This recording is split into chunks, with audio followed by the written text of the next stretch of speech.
শুক্রবার সকাল 11টা নাগাদ মনরেগা বাঁচাও কর্মসূচিকে সাফল্যমণ্ডিত করার জন্য খোয়াই কংগ্রেস ভবনে আসেন প্রদেশ কংগ্রেসের সভাপতি আশিস কুমার সাহা।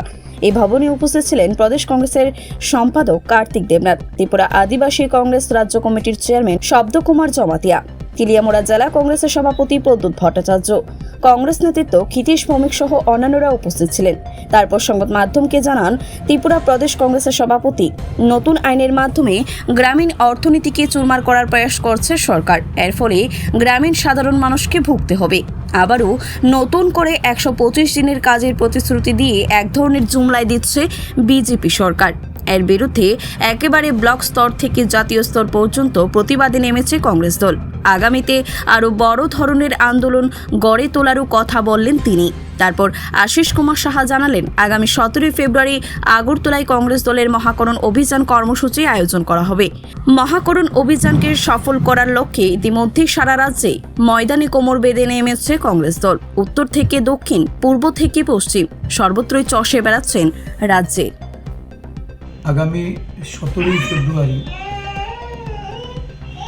রাজভবন অভিযান মনরেগা বাঁচাও সংগ্রাম কর্মসূচি রাজ্যভিত্তিক প্রোগ্রাম।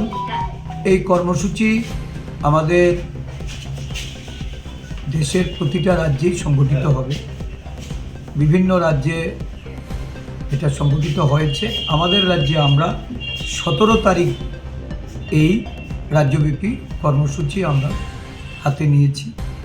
রাজ্যের প্রতিটা প্রান্ত থেকে যারা কংগ্রেস দলের নেতা কর্মী সমর্থক, মনরেগা কাজের সঙ্গে যারা যুক্ত ছিল, মনরেগা শ্রমিক, এই বিভিন্ন পঞ্চায়েতে যারা মনরেগার জন্য গ্রাম সেবক বা অন্যান্য কাজের সঙ্গে যারা যুক্ত, তাদের প্রতি আমাদের আহ্বান এই অভিযানে যুক্ত হওয়ার জন্য।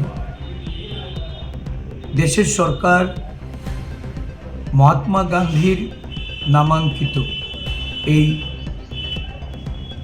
যে গ্রামীণ কর্মসংস্থানের নিশ্চয়তা আইন, এই আইন বাতিল করে আরেকটা জুমলা